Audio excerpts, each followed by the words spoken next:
আসসালামু আলাইকুম ওয়া রাহমাতুল্লাহি ওয়া বারাকাতুহু। আজ পবিত্র কোরআন শরীফ থেকে তেলাওয়াত করা হবে সূরাতুল আল ইমরানের আয়াত নম্বর 49 থেকে নিয়ে 55 আয়াত পর্যন্ত তেলাওয়াত করা হবে। তার সাথে সাথে তার বাংলা তরজমা করা হবে বায়ানুল কোরআন থেকে। আল্লাহুম্মা সাল্লি আলা মুহাম্মাদিন ওয়া আলা আলি মুহাম্মাদিন কামা সাল্লাইতা আলা ইব্রাহিম وعلى آل إبراهيم إنك حميد مجيد اللهم بارك على محمد وعلى آل محمد كما باركت على إبراهيم وعلى آل إبراهيم إنك حميد مجيد أعوذ بالله من الشيطان الرجيم بسم الله الرحمن الرحيم ويعلمهم الكتاب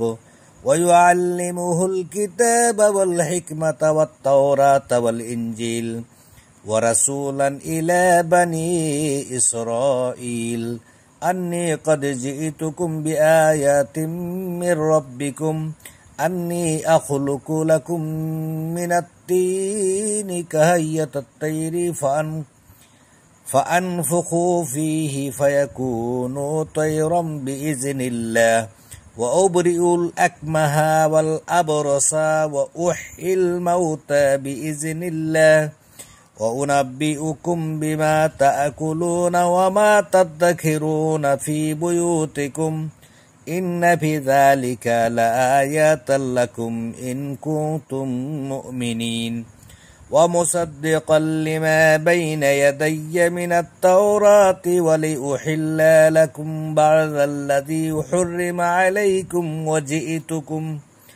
وجئتكم بآيات من ربكم فاتقوا الله وأطيعون إن الله ربي وربكم فاعبدوه هذا صراط مستقيم فلما أحس عيسى منهم الكفر قال من أنصاري إلى الله قال الحواريون نحن أنصار الله آمنا بالله واشهد بأننا مسلمون ربنا آمنا بما أنزلت واتبعنا الرسول فاكتبنا مع الشاهدين ومكروا ومكر الله والله خير الماكرين।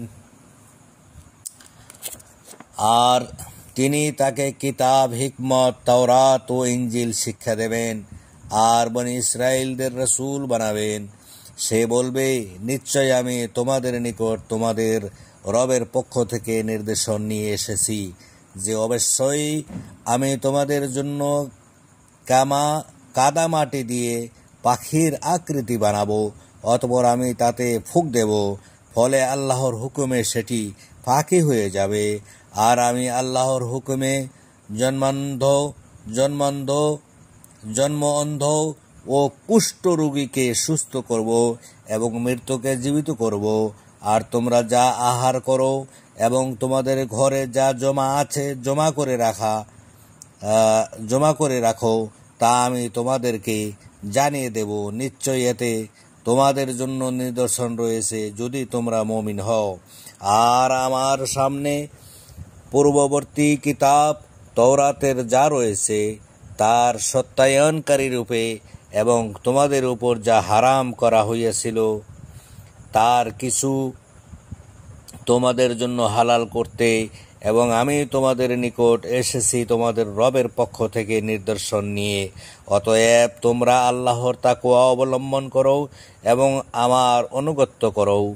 নিশ্চয় আল্লাহ আমার রব ও তোমাদের রব, অতএব তোমরা তার ইবাদত করো। এটি সরল পথ।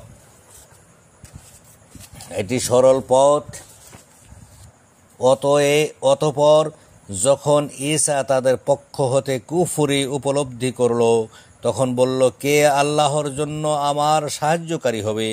হাওয়ারীগণ বলল, আমরা আল্লাহর সাহায্যকারী, আমরা আল্লাহর প্রতি ঈমান এনেছি, আর তুমি সাক্ষী থাকো যে নিশ্চয় আমরা মুসলিম।